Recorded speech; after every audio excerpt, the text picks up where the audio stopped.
Merrick Garland goes through his confirmation hearing for the Attorney General of the United States, and I cannot believe Obama picked this guy as a Supreme Court nominee. We got quite a bit on that. I'm not sure if we're going to get to other news, but there is so much news. Sorry I didn't get on yesterday. I've been sick, so I needed to take the day off. But this is Gene, and you're listening to Dumbasses Talking Politics. Hey, this is Gene. Welcome back to Dumbasses Talking Politics. Well, Merrick Garland went through some hearings this week, basically to get confirmed, and he's going to get confirmed. There's no question. And this is the only confirmation hearing that I've actually watched. And the reason I watched this confirmation hearing is because the Attorney General really will give us a direction of where the Biden legal team or where Biden's policies are going to lead us down the road when it comes legally. Now, if you remember, Merrick Garland was nominated for the Supreme Court by Barack Obama in 2015 after Antonin Scalia died. A confirmation hearing and vote was never held, never taken by the Senate in 2015 because the Senate was Republican and they didn't want an Obama pick in the last year of the election, which, by the way, we've talked about, very common thing. Neil Gorsuch ended up being the Supreme Court justice under Trump. Now, I listened to this guy, and I thought to myself, this guy is supposed to be a Supreme Court justice? Really? Every other word was followed by an which was exasperated, which was brought more out when he was questioned by Republicans, when they gave him the hard questions. And they did give him some hard questions. So the Republicans were not gentle with this guy. But what's worse were his answers. They were very disturbing.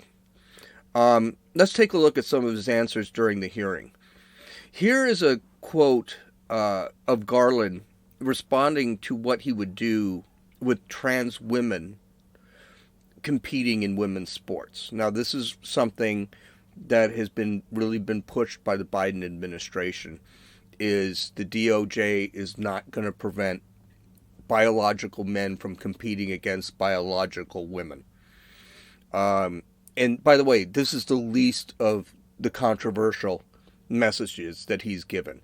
So the question came from Senator Joe Kennedy. So listen up. In my last 20 seconds, I'm going to ask you if you agree with this statement.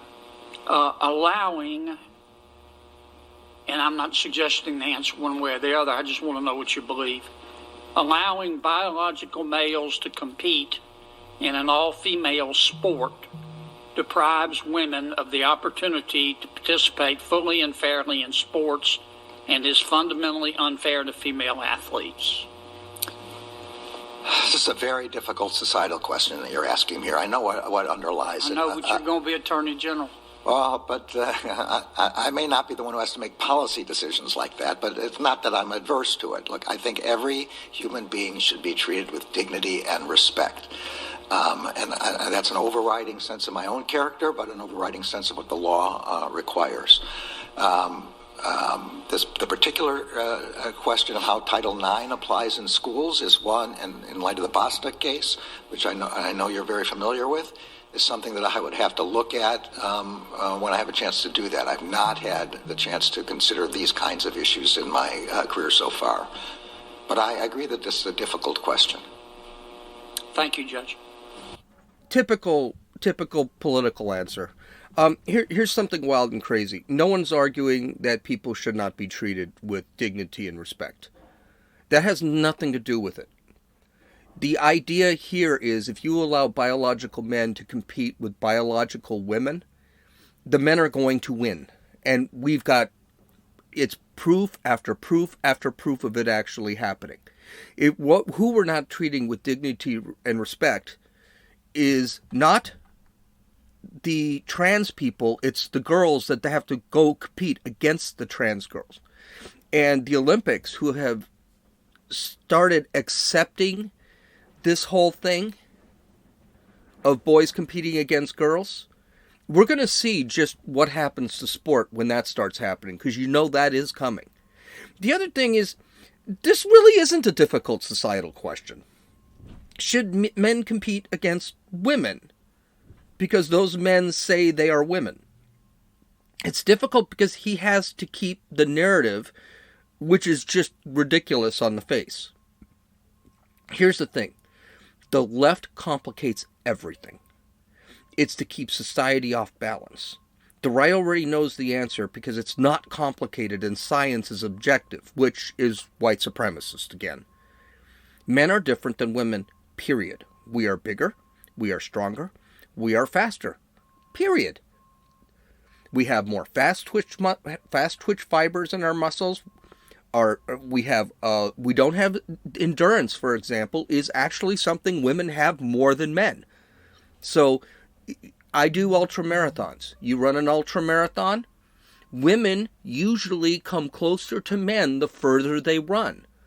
So it is not uncommon that you'll have a woman defeat a man in 100-mile or anything over 100-mile. But when you're talking about sprints and things like that, men are built differently. And that's just the way it is. That's not insulting to women. Hey, women are better able to handle stress. I'd say a lot of women are smarter and less reactionary and can survive childbirth. There are some good things that women can physically do that men can't. They have their advantages and we have ours. But we are different. That's why men and women work together. A man and a woman get married. The man can protect the woman. The woman can give the man a child. I mean, what's the problem here? I also think it is kind of a cowardly word salad of an answer. This is a I want to be nominated answer. If I were Joe Kennedy, I would have said, so you don't have a problem with men competing with women in high school sports? That would have been the question. Next question. Here's a question by Senator Hawley about whether or not illegally crossing the border is a crime. Listen to this. Talk a little bit more about the law enforcement challenges at the border, which I know a number of other members have brought up with you. Just a fundamental question. Do you believe that illegal entry at America's border should remain a crime? Well, I haven't thought about that question. I just haven't thought about that question. I think the president has made clear that we are a country with the borders and with a concern about national security. I don't know of a proposal to decriminalize but still make it unlawful to enter. I just don't know the answer to that question. I haven't thought about it. Will you continue to prosecute unlawful border crossings? Well, this is again a question of allocation of resources. We will, the department will prevent unlawful crossing. I don't know. I have to admit, I just don't know exactly what the conditions are and how this is done. I think if I don't know what the current program even is with respect to this. I assume that the answer would be yes, but I don't know what the... Immigration has been a hot button issue for at least the last 13 years. And one could even make the argument this has been a hot button issue since the 80s when President Reagan actually legalized amnesty, which is what Biden's doing now. By the way, I loved Reagan, but Reagan's amnesty program didn't work either. And Biden wants to implement the same amnesty program. But anyway, so we're talking, this has been an issue now for anywhere from 15 to 40 years. And he's never thought about it? Has he been living under a rock? Or is this another just to get confirmed answer? Again, a kind of a cowardly answer. Do you know how Garland should have answered this? If one crossed the border illegally, it is still a crime in the country to cross the border illegally. It is still a crime. So therefore, they have committed a crime. That's just a fact. It is still illegal to cross the border illegally. Therefore, by definition, it is a crime. He didn't have to come up with this word salad. And you can tell, he was very nervous on that question. But you don't have to search for a right answer on that question. You just say, right now it's illegal. If they change the policy, they change the law, that's a different story. But right now it's illegal. That's all he had to say. He didn't have to say what he would do. He didn't have to say, yes, I will catch illegal aliens and I will send them back, which will be against the Biden administration policy, unbelievably. But he didn't. He came up with this word salad. He sounded very nervous. He sounded very confused. Seriously, this was Obama's Supreme Court pick? So far, he's terrible. Resource allocation has nothing to do with prosecuting crimes. This was a political answer. He could have just said, yes, I will prosecute crime. He didn't even have to say, I will prosecute illegal aliens or illegal immigrants. I will prosecute crime. That is a completely neutral answer. So his answer should have been, right now, according to the law, it is a crime to cross the border illegally.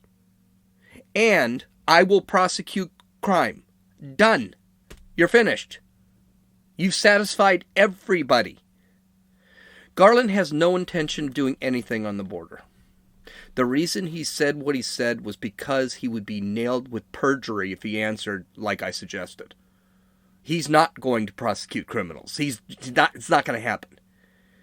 Hey, but what does Merrick Garland think about misinformation? Disinformation, not disinformation. There is a difference because the question didn't ask about disinformation. We'll talk about that in a second.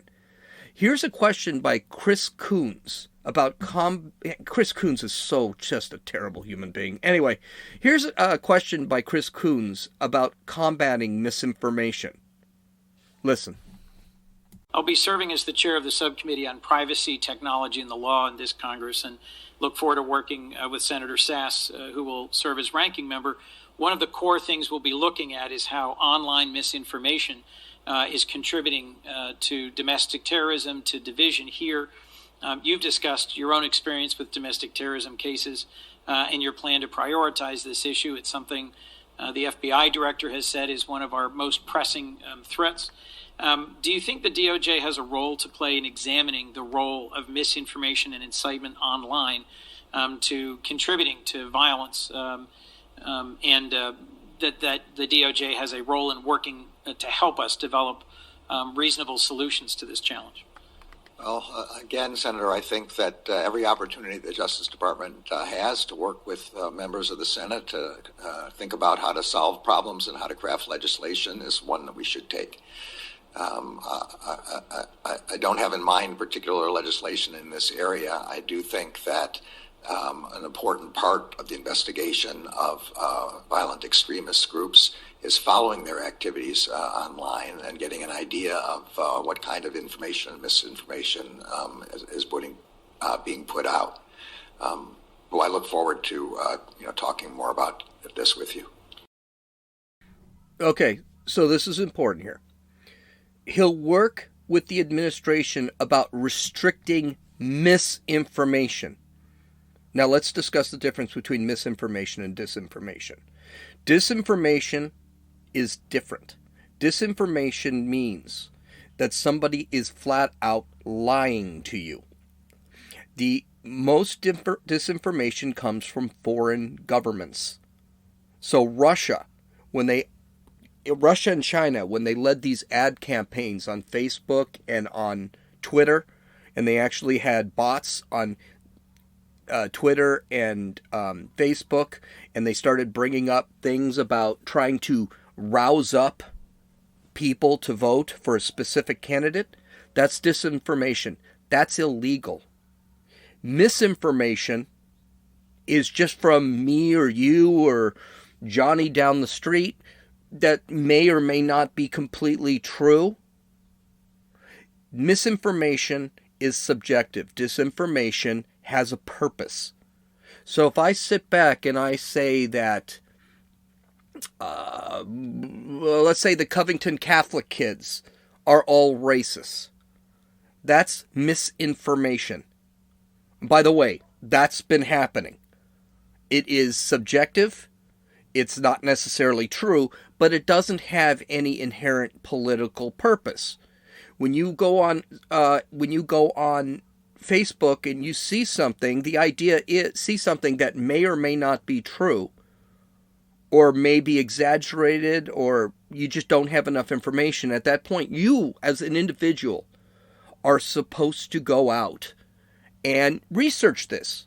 For example, I rarely talk about anything on my podcast unless I have like 2 or 3 links, and unless I get this from a source that is legitimate. Most of the time when I tell you go to dumbassestalkingpolitics.com, I actually have several links per story. I do that on purpose because I don't want to say something bad.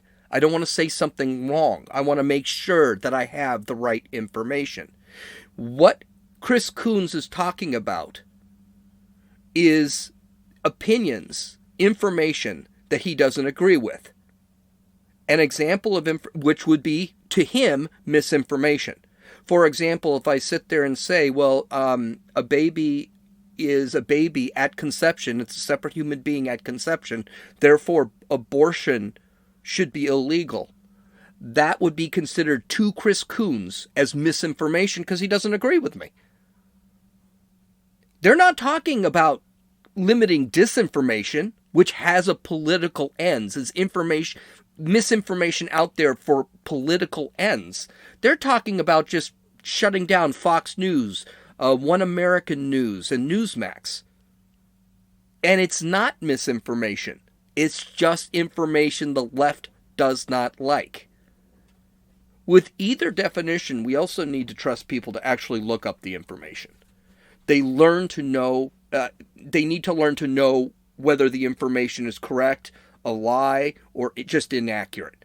I don't think it's the government's responsibility to figure that out. I think it's our responsibility. For example, they considered, hey, let's talk about misinformation. I mean, Hunter Biden's laptop was considered misinformation, not disinformation, though Twitter's called it disinformation. But it was actually misinformation spread by the news media that said this Biden laptop is nothing, this is Russian disinformation. By them calling it Russian disinformation, guess what? That was misinformation. That was a lie. It wasn't true. And I'll even go so far, that was the media's disinformation.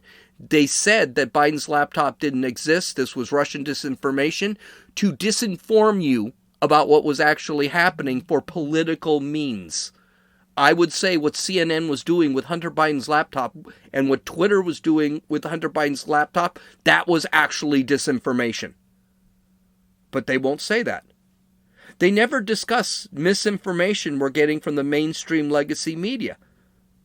No one is talking about the lies CNN made up about George Floyd or Ahmaud Arbery, where they said, George Floyd just died because of this, because a cop was on his neck when in fact he had enough fentanyl in his system that he was probably going to OD. The ME actually said that. Or that Ahmaud Arbery was actually not armed when he was.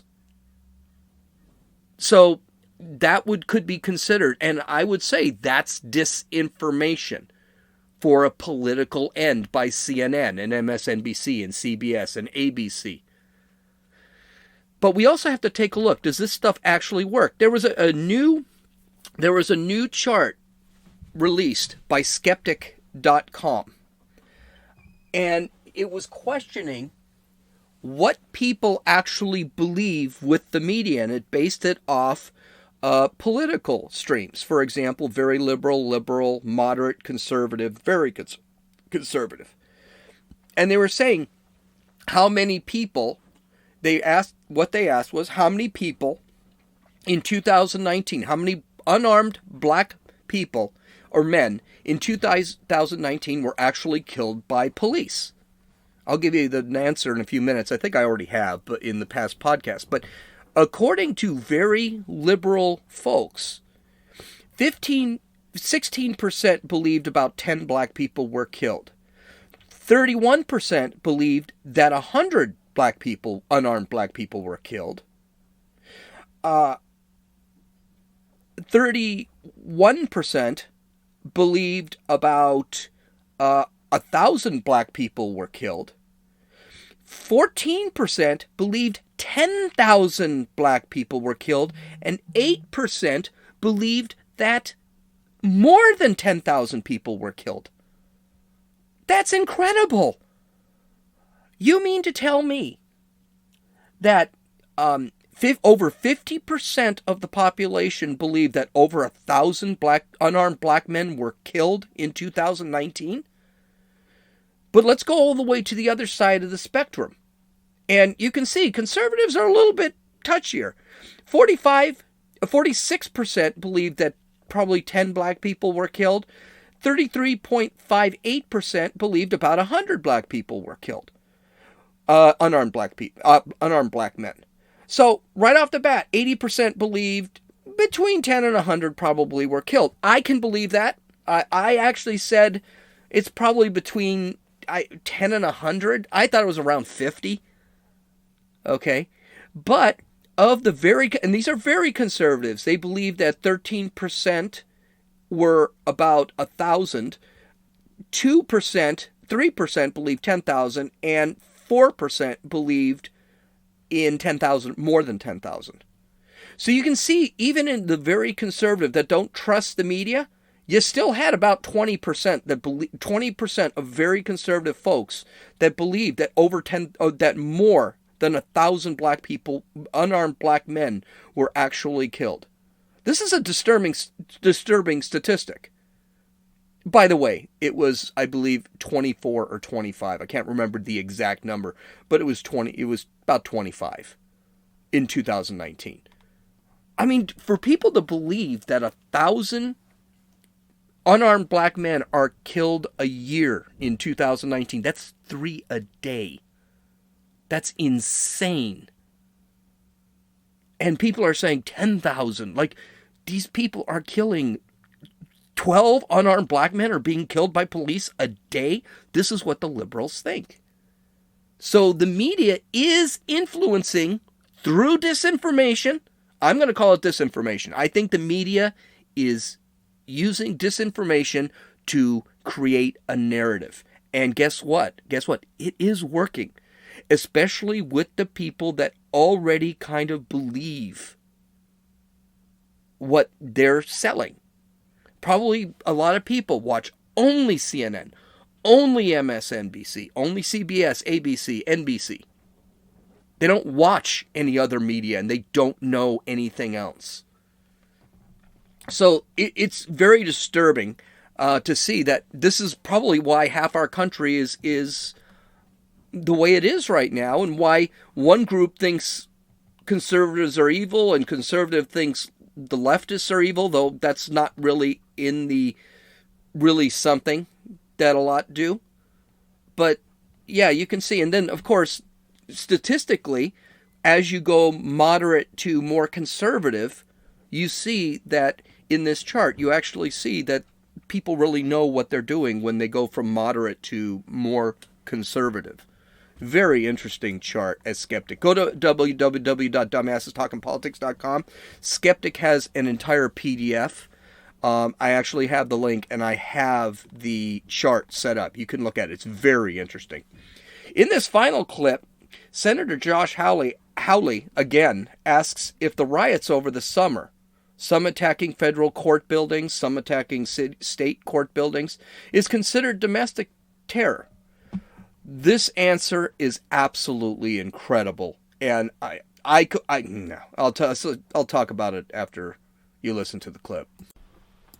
Let me ask you about assaults on federal property in places other than Washington, D.C., Portland, for instance, Seattle. Do you regard assaults on federal courthouses or other federal property as acts of domestic extremism, domestic terrorism?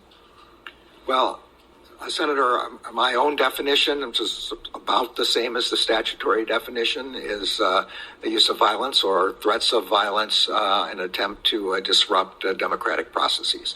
So an attack on a courthouse while in operation, trying to prevent judges from actually deciding cases, that plainly is domestic extremism, domestic terrorism. An attack simply on government property at night or any other kind of circumstances is a clear crime and a serious one and should be punished. I don't know enough about the facts of the example you're talking about, but that's where I draw the line. One is both are criminal, but one is a core attack on our democratic institutions. So that's just an incredible answer. So Antifa and BLM are not terrorist organizations because the buildings they burned down and destroyed weren't occupied because they attacked in the middle of the night. It's just vandalism. I would have asked these follow-up questions. Is it terrorism when police are in the police station at the time and the riot threatens their safety to the point where the police have to actually abandon the building? Is throwing rocks at the police considered terrorism? Is beating the crap out of civilians considered terrorism? Is burning down businesses terrorism? And then I would have asked straight out, is Antifa a domestic terror organization? Is BLM a domestic terror organization? There have been already 250 arrested in the January 6th riots. That's over half the rioters that broke into the government building. The rioters over the summer that were arrested is a fraction of that.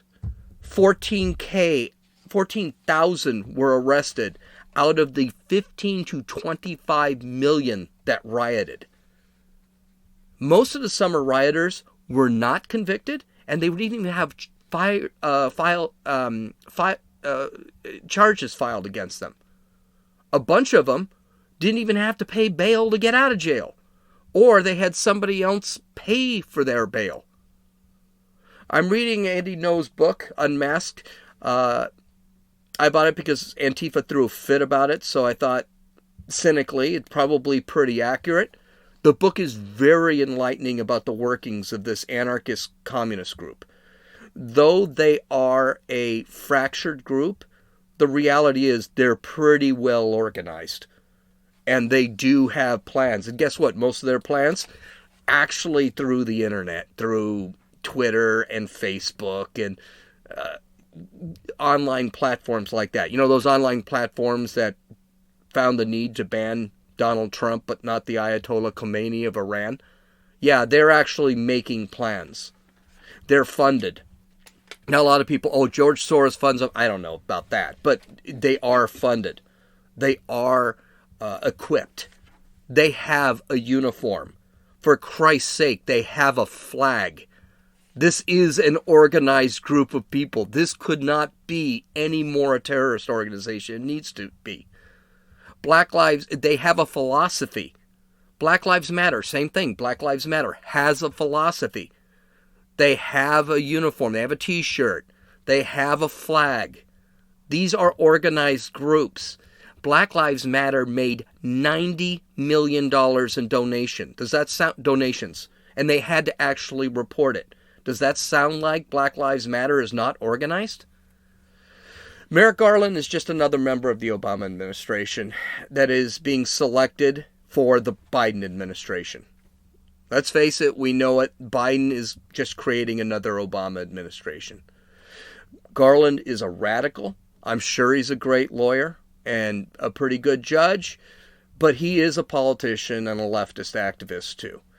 Republicans want to change their ways. They should vote against his nomination, and they should all vote against his nomination instead of it ending up 98-0, because that's probably how it will end up. He is a decent judge, and he's probably a good man, but I would say absolutely not. Okay, well, I'll get to the rest of the stories tomorrow because I do actually have 3 or 4 more stories. It's been a busy week. You can follow me on Parler at Dumbasses Talkin' Politics. They are going to be bringing Parler up pretty soon.